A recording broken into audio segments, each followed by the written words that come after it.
ಗೆಲ್ಲೋದು ಒಂದೇ ಅಜೆಂಡಾ. ಕಳೆದ ಚುನಾವಣೆಗೆ ಏನು ಹೇಳಿದ್ರು? ಅಪಪ್ರಚಾರ ಮಾಡಿದ್ರು. ಅವ್ರು ದಯಮಾಡಿ ಹೇಳ್ತೀನಿ, ನಾ ದಿನ ಮುಂಚೆ ದೇವ್ರಿಗೆ ಹೋಗ್ತಿದ್ದಿಲ್ಲ ಅಣ್ಣ.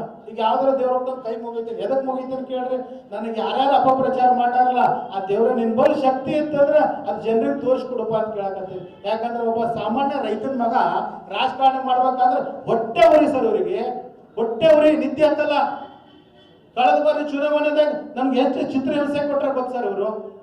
ಇವ್ರಿಗೆ ಏನಾದ್ರು ತಾಕತ್ತು ಮಾನ ಮರ್ಯಾದೆ ಇತ್ತಂದ್ರೆ ದೊಡ್ಡ ಲೆವೆಲ್ನಾಗ ಮಾಡಲಿ. ಈಗ ಮಾಡಿ ಅವ್ರು ತಮ್ಮ ಮಕ್ಕಳು ಬೆಳೆಸ್ಬೇಕಂತದ. ಸನ್ಮಾನ್ಯ ಜಿಗ್ಜಿನ್ ಸಾಹೇಬ್ರ ಕನಸು ಏನದ, ಬೇರೆಯವ್ರ ಮಕ್ಕಳನ್ನ ಬೆಳೆಸ್ಬೇಕು. ಇಲ್ಲಿ ರೈತಾಪಿ ಮಕ್ಕಳು ರಾಜಕಾರಣಕ್ಕೆ ಬರ್ಬೇಕು, ಒಳ್ಳೆ ಅಧಿಕಾರಿಗಳಾಗಬೇಕು, ಒಳ್ಳೊಳ್ಳೆ ಯೋಜನೆಗಳು ಎಂತಂದ್ರೆ ಜಿಗ್ಜಿನ್ ಸಾಹೇಬ್ರು ಇಲ್ಲಿ ಏರ್ಪೋರ್ಟ್ ಆಯ್ತಲ್ಲ, ಇಲ್ಲೆಲ್ಲ ಫ್ಲೈಓವರ್ ಅದವಲ್ಲ, ಇನ್ನೂ ಕೆಲವೊಂದು ಅವ್ರ ಕನಸುಗಳದಾವ. ಮತ್ತೆ ಹಿರಿಯ ರಾಜಕಾರಣಿಯವರು ಅವ್ರೊಟ್ಟು ಅನುಭವ ಯಾರಿಗದ ಹೇಳಿ ನೋಡು ಜಿಲ್ಲೆಯೊಳಗ.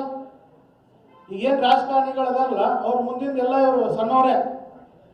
ಆಸ್ತಿಯಲ್ಲಿ ಭಾಳ ದೊಡ್ಡವರು ಇರ್ಬೋದು ಇವರು, ಬಟ್ ಅನುಭವದಲ್ಲಿ ಭಾಳ ಸಣ್ಣವ್ರು ಜಿಗ್ಜಿನ್ ಸಾಹೇಬ್ರಿಗಿಂತ. ತನ್ನಾಗೆ ಅವರು ಸುಳ್ಳುಗಳು ಕಾಂಗ್ರೆಸ್ ಇತಿಹಾಸ ಬರೀ ಸುಳ್ಳಿನ ಪ್ರಚಾರ. ಯಾವುದೋ ಒಂದು ಎಲ್ಲ ಕೂತಿದ್ ವಿಡಿಯೋ ತಗೊಳ್ಳೋದು, ಅದನ್ನ ಎಡಿಟ್ ಮಾಡೋದು, ನಮ್ಮ ಜೊತೆದಾರ ತೋರಿಸೋದು. ಅದೇ ಕೇಳ್ತೀನಿ ನಿಮ್ ಜೈನ ಅಂತಾರೆ ಶಂಬಿ ಪಾಟೀಲ್ ನನ್ನ ತಮ್ಮ ತಮ್ಮ ತಮ್ಮ ತಮ್ಮ ನಮ್ಮ ತಮ್ಮ ತಿಳ್ಕೊ ತಿರ್ಗಾಡದಲ್ಲ, ಆ ತಮ್ಮಗೆ ವಿಷ ಹಾಕ್ತೀರಿ, ಅಪಪ್ರಚಾರ ಮಾಡಿಸ್ತೀರಿ. ಸನ್ಮಾನ್ಯ ಎಂ ಬಿ ಪಾಟೀಲ್ರೆ ನಿಮ್ ಗೌರವ ತರುವಂತದ್ದಾಗಲಿ.